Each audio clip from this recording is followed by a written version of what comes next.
ప్రకాశం జిల్లాలో సిపిఐ ఆంధ్రప్రదేశ్ 28వ రాష్ట్ర మహాసభలు జరుగుతున్నాయి. ఒంగోలులోని అద్దంకి బస్టాండ్లో భారీ బహిరంగ సభ ఏర్పాటు చేశారు. ఈ కార్యక్రమానికి సిపిఐ జాతీయ ప్రధాన కార్యదర్శి డి రాజా, జాతీయ కార్యదర్శి నారాయణ, రాష్ట్ర కార్యదర్శి రామకృష్ణ హాజరయ్యారు. ప్రస్తుతానికి జాతీయ కార్యదర్శి నారాయణ మాట్లాడుతున్నారు.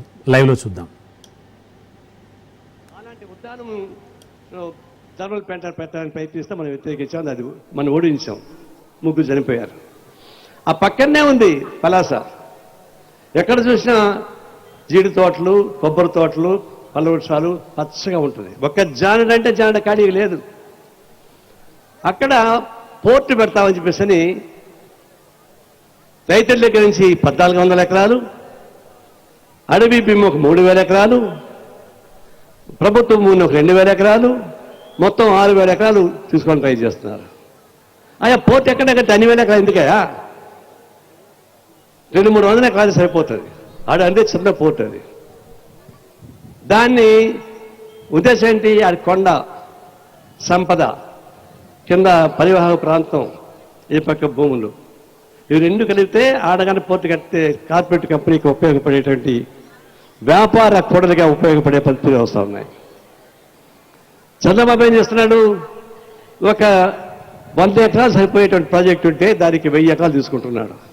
అంటే ఈ రియల్ ఎస్టేట్ వ్యాపారం. పొరపాటున ఆయన రాజకీయాలు కొద్ది బతికిపోయినాం, కానీ ఆయన రియల్ ఎస్టేట్ వ్యాపారం అంటే కొంపని మునిగిపోయినది ఇప్పటికి. లేకపోతే ఎందుకండి 30,000 ఎకరాలు తీసుకున్న అమరావతికి, దాన్ని ఇంకా కట్టలే, ఇంకా 40,000 ఎకరాలు కావాలంటాడు. కందుకూరు దగ్గర 8,000 ఎకరాలు కావాలంటాడు. పలాస దగ్గర 6,000 ఎకరాలు కావాలంటాడు. ఈడు అమ్మకడుపు కదా, ఈ భూమి మీద అంత ఆశ ఎందుకు నీకు? భూమి నీకు ఆశ ఉన్నోడు బతకలేదేమో, నువ్వు చర్య చూసుకో, చర్య తిరగాయి. అత్యాశలోడు పనికిరాడు. ప్రజల నోళ్లు కొట్టి, రైతుల నోళ్లు కొట్టి, ఆ భూములు లాక్కొని కార్పొరేట్ కంపెనీ ఉపయోగించేటువంటి పద్ధతి చూస్తుంటే ఇంతకన్నా దుర్మార్గం చర్య ఒకటి కాదు. కాబట్టి మనం పోరాటం సాగించి తినాల్సిందే. ఇంకా చాలా వస్తున్నాయి. ఈ మహాసభలో మీకు పిలిపిస్తున్నారు చర్చలు రేపటికి. అభివృద్ధి అభివృద్ధి అని చెప్తా ఉన్నారు. ఏమి అభివృద్ధి? 1,00,000 ఎకరాల్లో ఏడన్నా ప్రపంచంలో క్యాపిటల్ కట్టారా? ప్రపంచంలో నేను న్యూయార్క్ కూడా చూసా. టాటా రాశాడే వాడి వీలునామాలో, నువ్వు ఏ ప్రాజెక్టు కడుతున్నావో దానికి ఎంత భూమి కావాలో అంతే తీసుకో, దాన్ని మనం విస్తృతపరచాల్సుకుంటే అప్పుడు కొనుక్కో.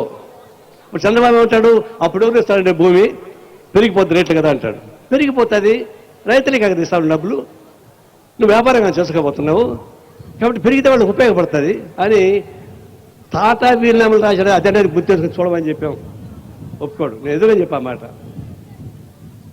అంటే ఇది కాకులను కొట్టి గద్దలకేసినట్టుగా ప్రజానీకరణ భూములను మొత్తం సంపద లాక్కొని కార్పొరేట్ కంపెనీకి వడ్డేసి విస్తాగా పెట్టేటువంటి ఒక దుర్మార్గ చర్య వస్తూ ఉంది.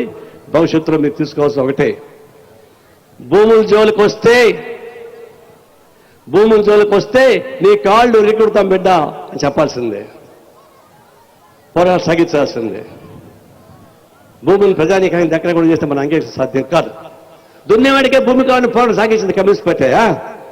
ఇంకెవరు కాదు. అలాంటప్పుడు ఈ సాంప్రదాయాన్ని, పోరాట మార్గాన్ని ఏమాత్రం అలసత్వం లేకుండా స్వస్థ జెండా మంది ఉండాలా. ఆడాడ మనం వెనకబడుతున్నారు. వెనకబడకూడదు. పరుగు పందెంలో ఒక కాలు ముందే ఉండాలా.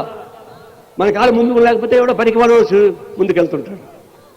మళ్ళా గుర్తుంచుకోండి, అలాంటి వర్గ పోరాటాలు, భూమి పోరాటాలు వచ్చినప్పుడు సస్పెన్షన్ లేకుండా వెంటనే కథనాలు దిగాలి, పోరాటం సాగించాలి. అదే మసాలా చర్చించండి.